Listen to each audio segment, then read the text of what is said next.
Hey guys, welcome back to the 4x2 Wagon Family Garage, and today we're going to be installing this clock spring the second time. Yeah, so unfortunately I learned this lesson the hard way. I was trying to save a little bit of money and try and look for aftermarket parts because, most of the time you can get away with aftermarket part.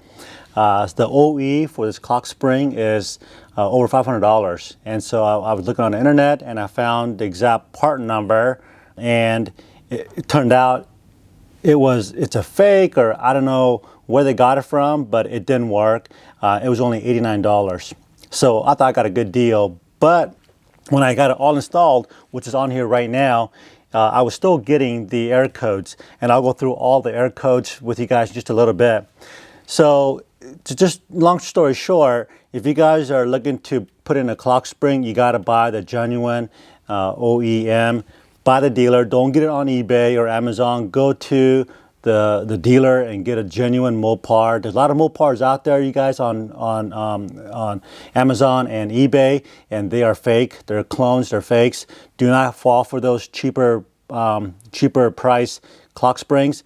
Go to the dealer and swallow the $500 that's going to cost you for this. Now, this was a recall back in 2016. So when they did the 2016 upgrade, which this already had the recall done, according to the dealer, they also had to flash the computer to recognize this, the new clock spring. So, and I've heard of different stories like, no, you don't need to, reprogram your computer for this, and some people say you can just plug it in, but that's just what the dealer told me. My point is, I'm hoping that this is going to work, and if it doesn't work, then they will refund my money. It's got a 90-day warranty on this thing. So yeah, let's go ahead and get to it here. Let me show you guys what to expect on the instrument here, on the dashboard, all the lights, and then we'll get started with installation. Okay.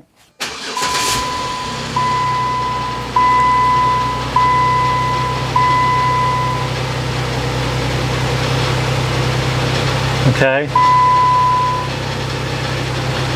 so you guys can see we have 4 lights. You can ignore the seatbelt light, but we have a combination of the airbag. We have our ESP BAS light on, then our traction control. I want to show you guys really what the issue is and how to fix that. On top of that, most Jeeps should have a cruise control down here at the bottom. And if you watch here, I'm going to turn my cruise control on. Okay, I'm pushing a button right here, and the cruise control doesn't work. Also, my horn doesn't work. So we got a few things going on here. We got lights on. My ABS doesn't work because my ESP BAS light on. My traction control is light on, and then my cruise control doesn't work, and horn doesn't work. So all of this is sort of tied together. It's about a 15-minute job. So if you guys are experiencing any of these type of symptoms, then I think this video might be helpful for you. I'm gonna change my exposure here so you can see what's going on.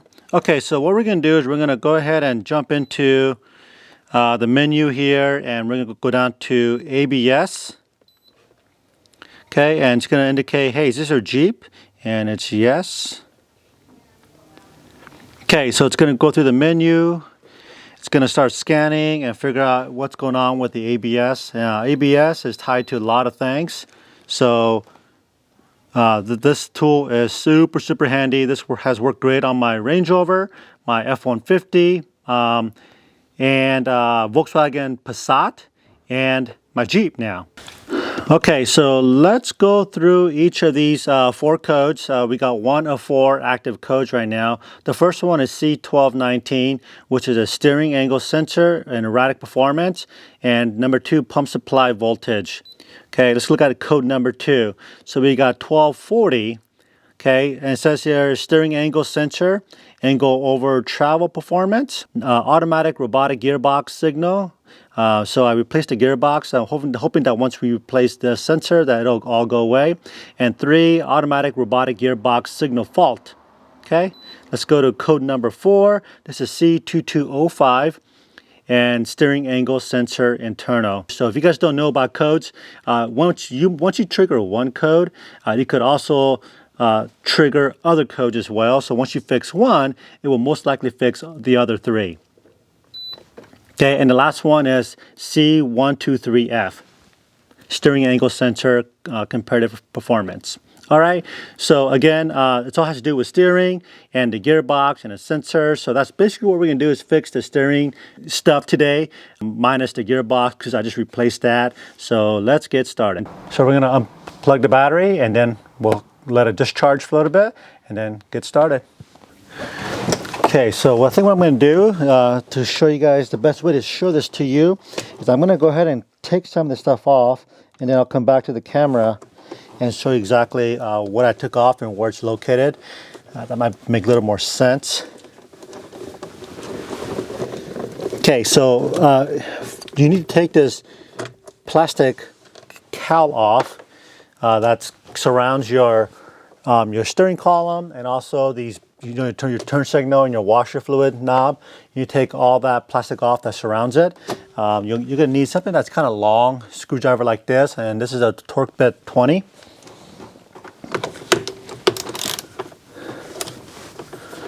Come on. Okay, and then you're gonna need yourself a decent plastic pry bar or pry tool. I'm going to make this just a little bit shorter here. There, maybe like a 6-inch.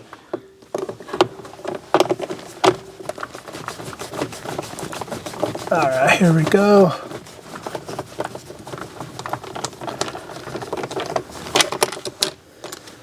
Okay, and then you got these 3 long bolts. Then let your tilt knob down so it's flopping around. Okay, and then with the plastic pry tool, all you gotta do is put it between the 2 seams and just give a little quarter twist, and it should pop right out. Okay.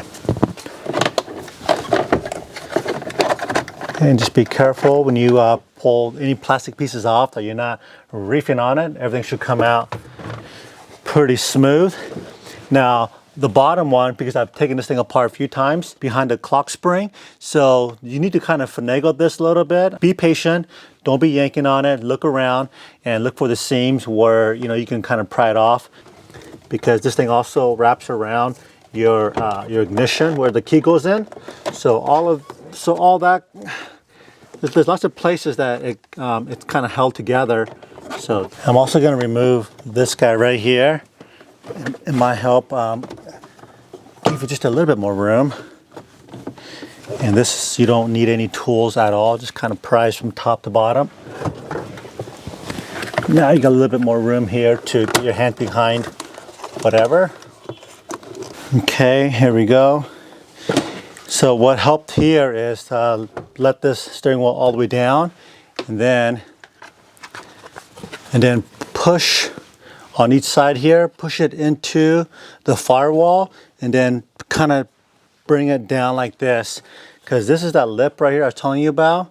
This lip sits right behind here, so it's a little bit challenging. You can't just pull it straight down. You got to kind of, you know, curl it with your hand to get it out. Okay, so once you get the cover off here, the cowl on the top and the bottom of where these blinkers are, you'll want to make yourself a little tool like this. This is an Allen wrench that I had. I tried some other tools, but nothing really worked, because I needed something that was a little longer, had a 90-degree elbow right here to reach behind the airbags to unsnap the airbags. And so what I did was I took this Allen wrench and I grinded down the one edge or one corner of it, so it's like a flat screwdriver, an angle flat screwdriver. Okay, I do have an angle flat screwdriver, but it just wasn't long enough. And behind here, it's really hard to show you guys in the camera. There are 3 tiny holes behind the steering wheel that you need to stick this in this way, okay, in. Then you're gonna need to kind of, there's a hook like this. You need to come back with this homemade little tool and basically unclip it. So I'll show you guys once I get this apart what it looks like. But this is the key to making this job really easy. The actual hole is at, one is at 11 o'clock, a 2 o'clock, and 6 o'clock. And there's only 3 holes behind here, so you really can't miss it. Okay. Okay, I'm going to try and do my best to show you guys with the camera here. I found the first hole, which is right here. And I'm going to take my little wrench right here. Hopefully you guys can kind of see that. You're going to have to kind of feel for... Oh, there it goes. Okay, that's one of 3. Other one's down here at 6 o'clock. Okay, there you go. And the last one is here is at 2 o'clock.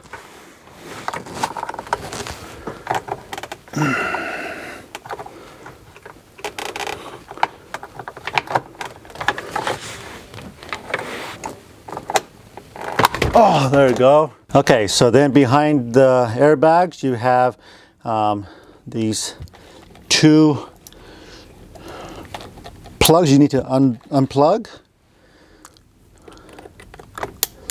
And if you happen to damage these wires or plugs, it's not a problem because the new one actually comes with the new wiring. But you may not, you just want to maybe just be careful. Okay, so once you get the airbag out, you can go ahead and undo these wirings that's right in here. Okay, there you go. There's only one wire that goes right here. And let's see, and then there are some wires down below here. You need to disconnect all of these. There are 3 wires that's behind or underneath the actual clock spring. So this is a clock spring right here. There's 3 wires, 1, 2, and 3. Okay, and then once you get that undone, you can simply take the steering wheel right out. Okay, so now before we take the steering wheel out, you want to make sure that this thing is completely centered, as center as possible. There's you'll see a little triangle in the middle of the steering wheel to indicate, so that needs to be at 12 o'clock. And it's just a simple little 13 millimeter bolt.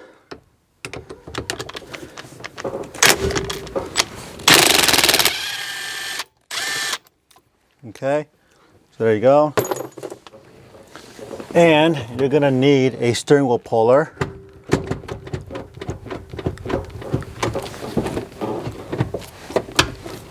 Okay, so we're gonna put this airbag off to the side.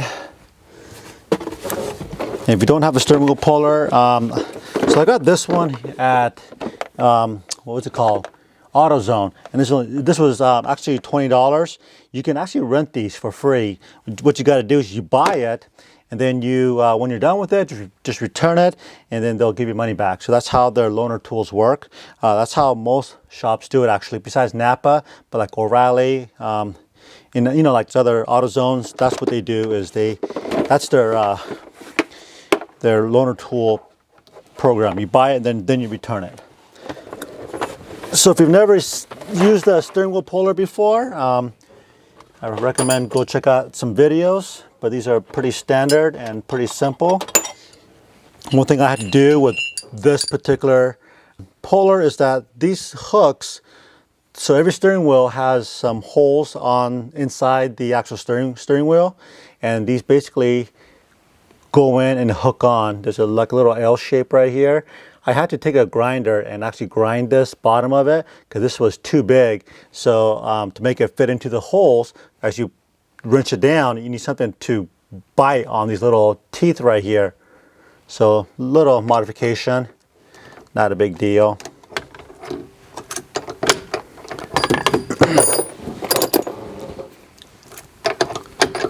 Okay, move this thing out of the way.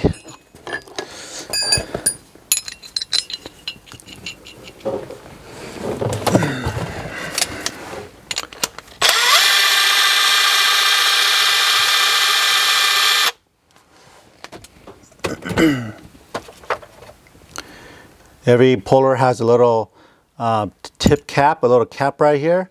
So you want to make sure you use these little caps so you don't screw up the thread or the thread on here, or I'm sorry, the spline.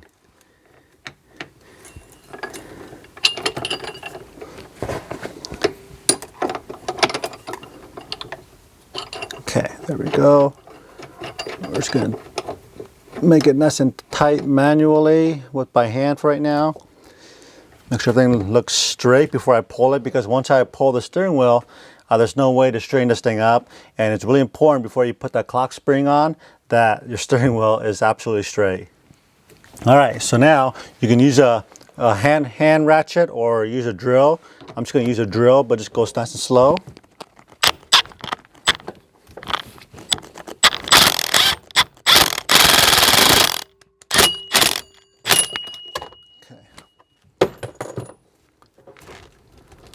Okay, there we go.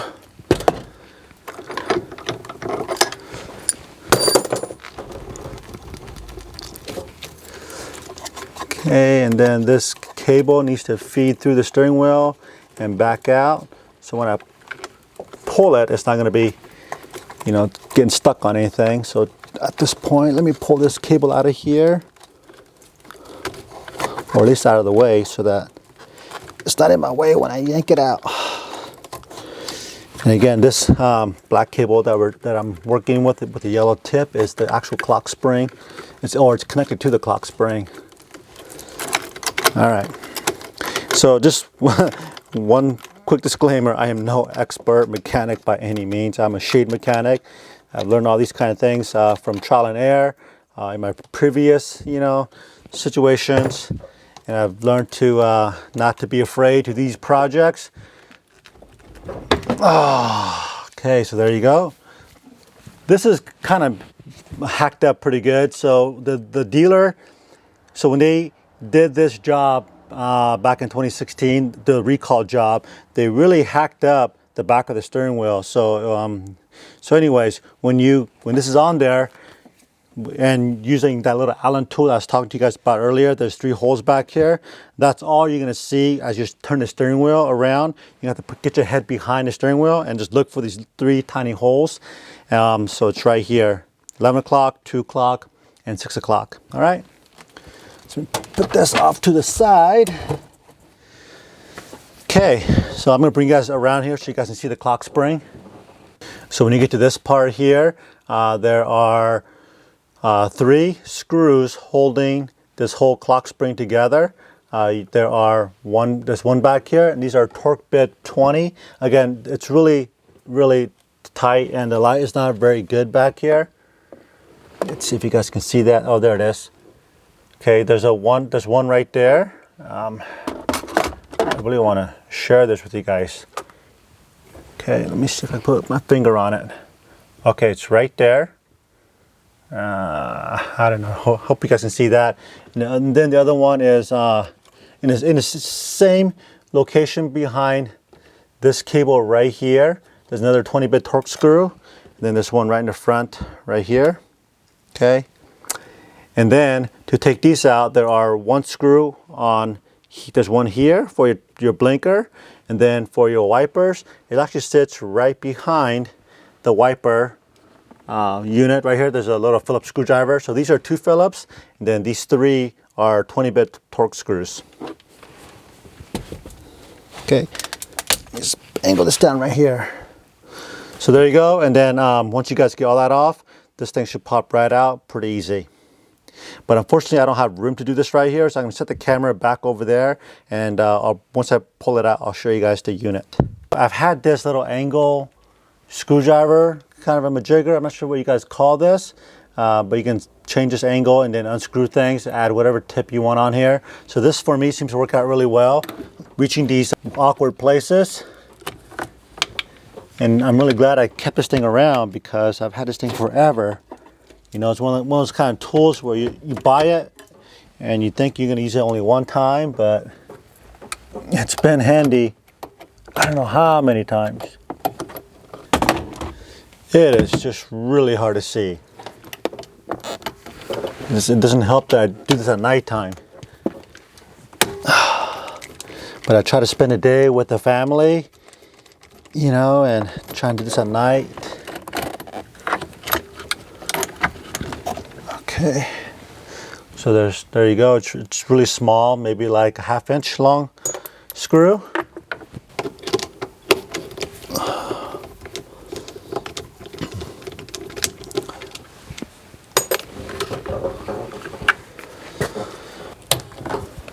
There we go. I was putting this thing in the wrong screw hole. Again, that's why it's really tight back there. It's hard to see. Okay, and that's why I have this little angle thing, because you guys can see it's really handy because of this. You know, your instrument panel gets in the way, and there's no room to turn whatever you have here. Okay, so now we need a little different tip. We need a Phillips head to take out the turn signal, and it's just held by this one. Oh, hold on a sec here. Is this actually, maybe this whole thing can come right out here. Give me a sec. Oh yeah, this whole thing can come right out. Okay, let me make sure everything is unplugged. Okay. Okay. There we go. So there you go.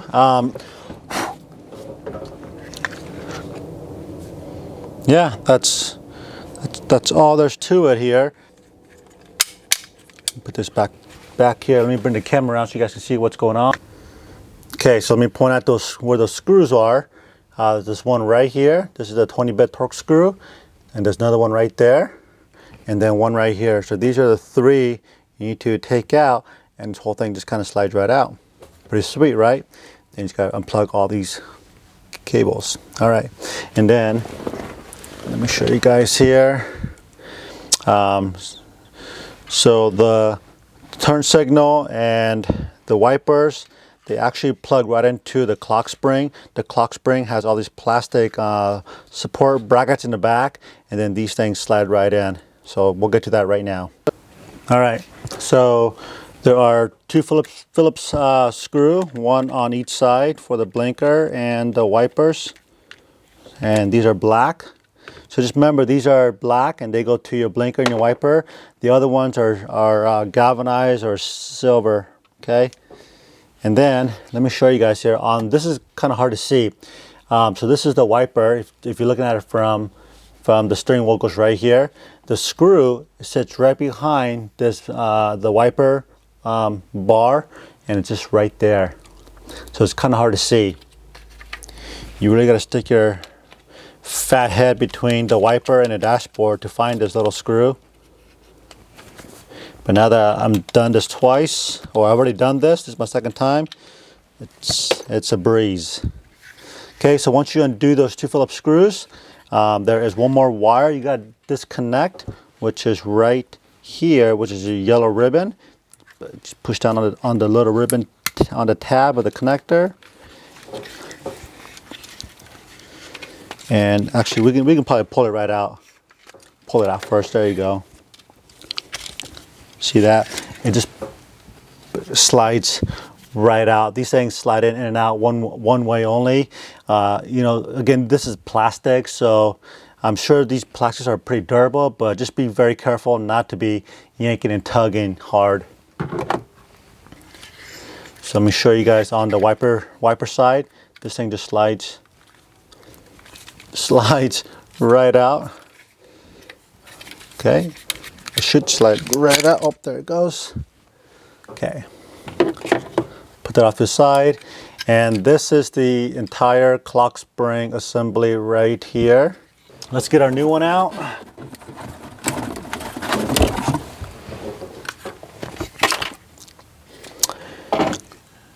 So one thing I want to share with you guys is the actual part number here. Hope you guys, let me focus on this part number, because this is actually important here.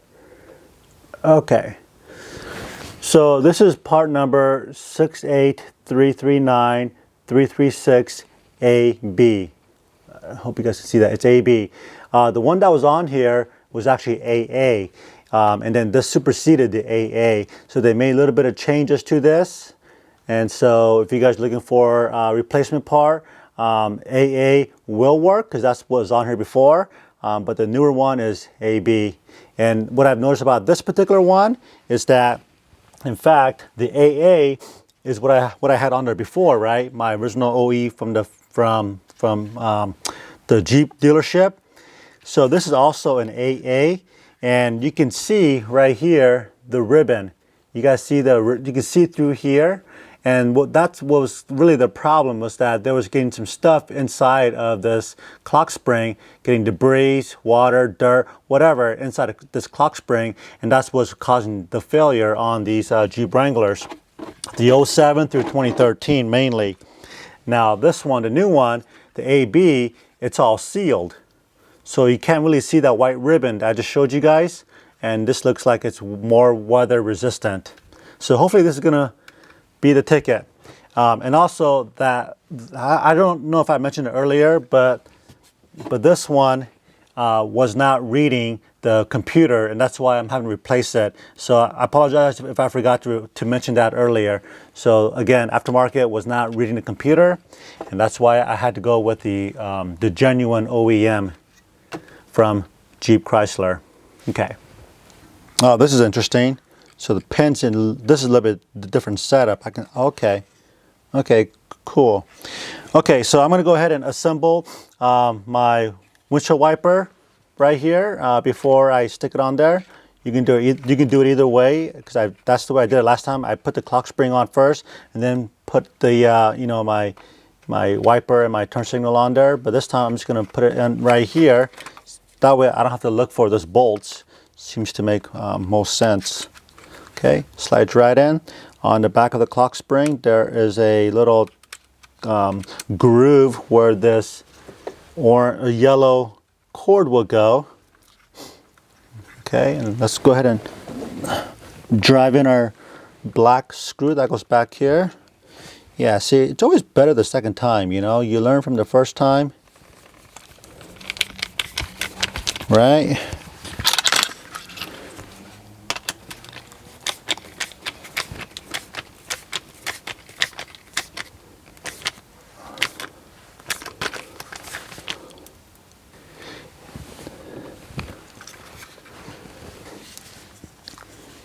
All right, and now the turn signal, same thing. It just slides right in. I just want to make sure I got the right orientation. Oh, one thing I noticed here that helped me is put this yellow cable connector into the turn signal first before you slide it in, because otherwise it's really tight back there. Unless you got really small hands, you can probably do it. But when I did it the first time, it just made more sense to put that connector in first and then slide it in. Okay. And again, it should slide on here fairly easy. So don't force things. Okay. Everything looks good. Let me throw on the other black screw. There it is. On the turn signal. And while you're doing all this here, just be very careful not to turn that clock spring, because it does spin. Just be extremely careful.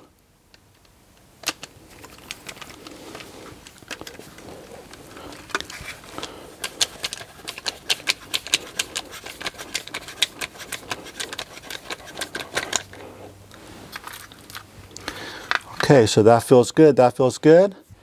Okay, so now we are going to go ahead and slide this right over our steering column. I'm going to move this down for a second here.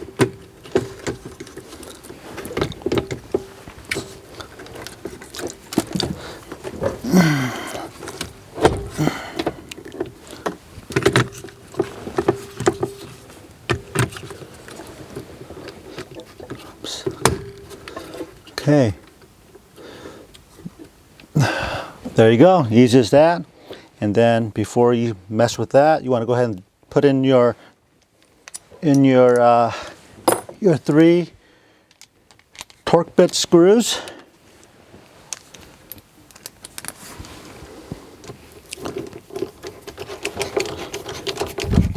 And for those experts out there that are watching this video, let me know your thoughts if I'm doing this correctly.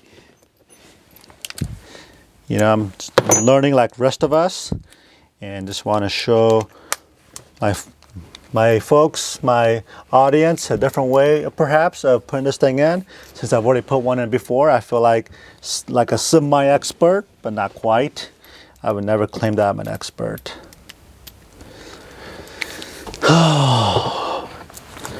But, you know, again, I highly recommend you guys taking these kind of things to the shop. If you're not comfortable with this, I feel totally comfortable. I'm not gonna lie, I was a little afraid of actually the first time the airbag going off my face. You know, I never worked with airbags before, so I'm not gonna lie, that was a little bit scary for a bit. Oh yeah, one thing I want to mention too, it's kind of helpful too to magnetize your torque bit, so that you don't have to, you know, worry about it dropping while you're trying to get it back in the hole.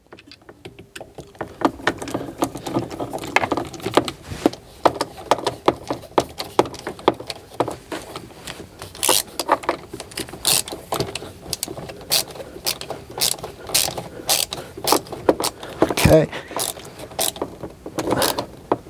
Okay, that looks good. Let me go ahead and plug everything in here.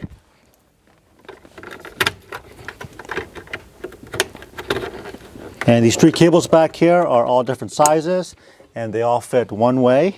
So you really can't screw this thing up too bad. And then the last cable goes behind the turn signal.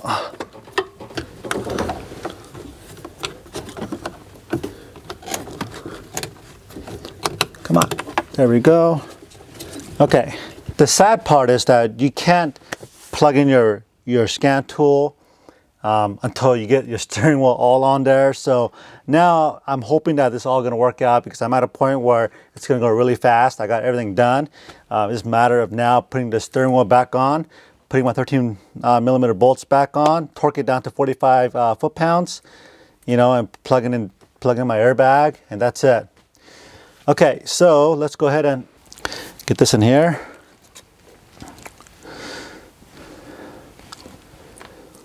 You want to run this cable right through. So this is a wire connector. You want to run it through and through the same hole. Okay. And then run that ribbon or this puller right in there as well. Everything together. Now, at least this particular model Jeep, it only fits in one way. Because the steering wheel has a key on the center at the 12 o'clock position of the spline, and then on the steering column, the spline, there's a groove right there for the key to slide in, so you can't mess up. It only goes in one way. But if it helps, you guys can put take a Sharpie and mark the center, if that helps you guys out. Okay, there we go. I felt that thing seat pretty good. So what I'm gonna do before I pull that tab out is I'm gonna drive my 13 millimeter bolt into the steering wheel, get this situated, and then we'll torque it down.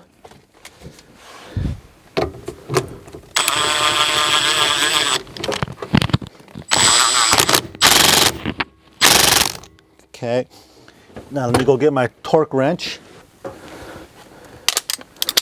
Okay, 45 foot-pounds. So this is really critical, you guys. Make sure you torque it down to 45.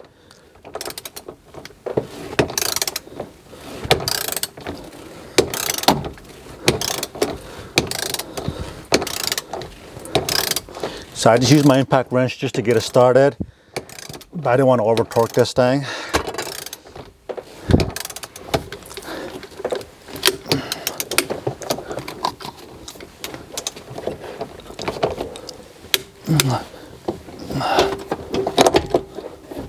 Actually, let me go all the way down. Oops.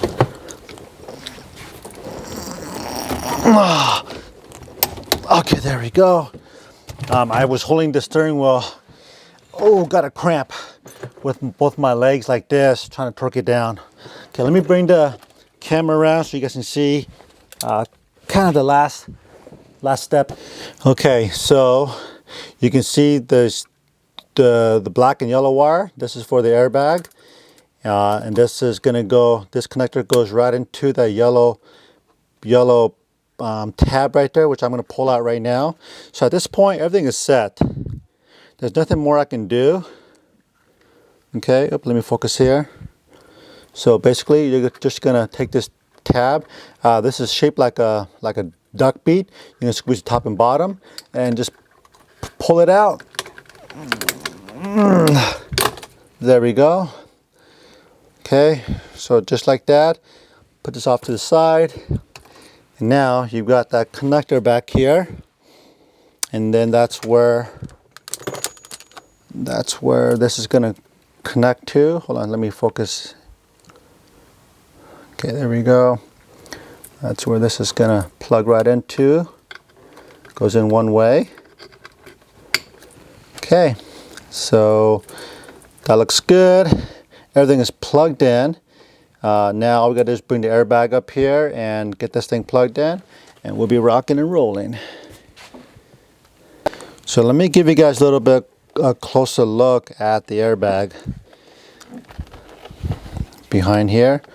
So let's kind of back up here. These are the 3 tabs I was telling you about earlier on in the step 1, how to pull this thing off. And there is these little hooks that fit right behind there. This is shaped like a small fish hook, little L hook. I don't know how you describe it, but you basically pull that little tab, which is these things right here, over this, and it pops right out. Okay, and then these little plugs goes in here one way, and they're color coded so you can't screw it up. Fantastic. So before putting this thing on, make sure it's kind of, you know, facing the same way. Make sure the Jeep logo or your logo is facing up.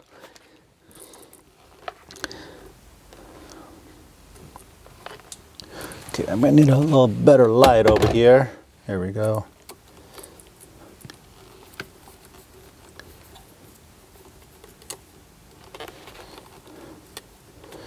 Hope that this doesn't go off in any way. Go right into my gonads. Please don't go off, Lord. Okay, and push down. Okay, that's all there's to it. And we're gonna set this in here carefully and make sure it's not obstructing anything or pinching anything, and it looks just fine. The last step here is push it in. That's it. And then all you gotta do now is put the 2 plastic cowls back on here, and you're good to go. So before I get too far, what I'm gonna do is I'm going to plug my battery cable, negative battery cable, back on the battery terminal. I'm gonna grab my scan tool and make sure my code's cleared. Okay, so let's go do that. I'll be right back. All right, so let me go and put my key in here, turn the key over. So if you guys recall earlier, I had, you know, all kinds of lights on here, and my scan tool was not reading the clock spring. So let me turn it on here, and I'm hoping that my lights are all turned. Oh yes. So my traction control and my ESP lights are off now. That is a good sign. No airbag lights. No check engine lights, so everything looks good so far. Because before, when you turn the key over, the lights would stay off for about a couple seconds and then come back on. Now it's been at least 5-10 seconds and the lights are still off, so that's it. Okay, the last thing to do is plug in my scan tool. All right.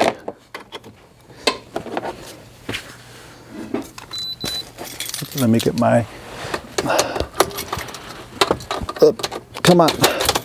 Okay.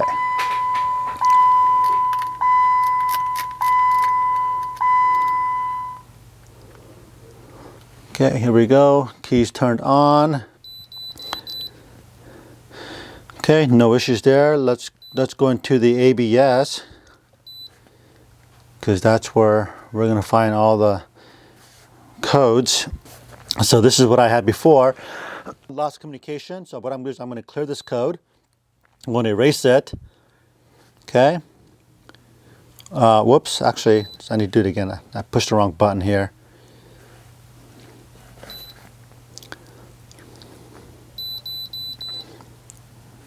Okay, so we're going to go ahead and delete this code.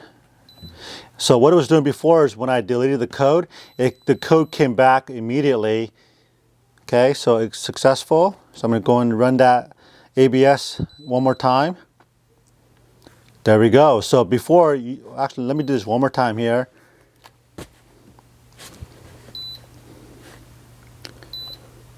Okay, let's run it. No codes, fantastic. So before, that code would come up right away. Let me start the engine. Okay, so everything looks good.